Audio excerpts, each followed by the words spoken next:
Alors la guerre de 70 est une guerre moins bien connue que les autres, puisque forcément elle a été écrasée par le souvenir de la Première Guerre mondiale et la Seconde Guerre mondiale. C'est aussi pour cette raison d'ailleurs qu'à Champigny même, où pourtant cette guerre est bien présente de par les monuments qui sont sur le territoire de la ville, le souvenir en a été en partie oublié. Or c'est une guerre qui a été importante pour l'histoire de France au XIXe siècle, mais aussi pour l'histoire de Champigny.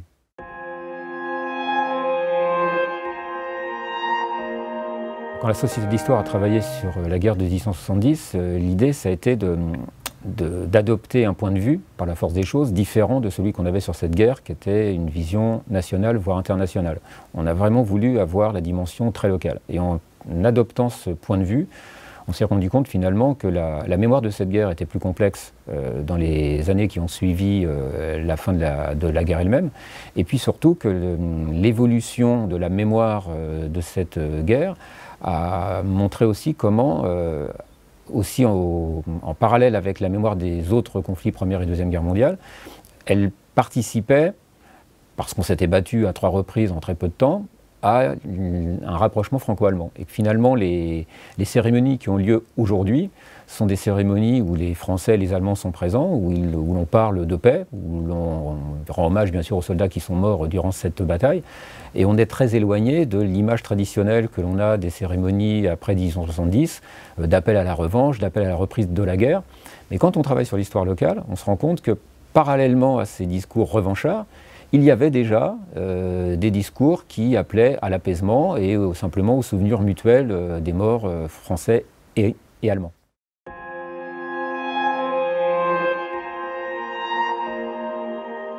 En fait, les monuments de Champigny sont utilisés par des forces politiques à la fin du XIXe siècle, au début du XXe siècle, qui sont des forces nationalistes qui utilisent la revanche comme un moyen pour mobiliser et avec l'idée que la France doit absolument récupérer les territoires perdus et retrouver la puissance qui lui a été contestée avec la défaite de 1871. Mais à Champigny même, alors on a sans doute une partie de la population qui pouvait être séduite par ces idées, mais ce qui apparaît très clairement, c'est que c'est plutôt la volonté d'avoir une vision plus tranquille et plus apaisée de ce conflit. Et l'un des témoignages les plus évidents, c'est l'inauguration en 1910 du monument des Furtembergeois, c'est-à-dire qu'un monument sur demande des Allemands, sur le territoire de Champigny, où les autorités françaises s'inquiètent des conséquences éventuelles de cette inauguration, et où finalement on constate, et les coupures de presse le disent très bien, que les choses se sont passées tranquillement, avec beaucoup de respect mutuel, et on est pourtant 4 ans avant la Première Guerre mondiale.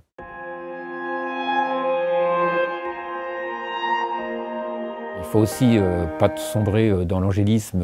parce que la situation internationale est quand même tendue à l'époque. Il y a quand même toujours des motifs pour qu'il y ait des affrontements, mais voilà, ça montre quand même que la marche à la guerre n'était pas inévitable. Les historiens d'ailleurs se demandent toujours pourquoi on a fini par basculer dans la guerre en 1914 alors qu'on avait les moyens de l'éviter.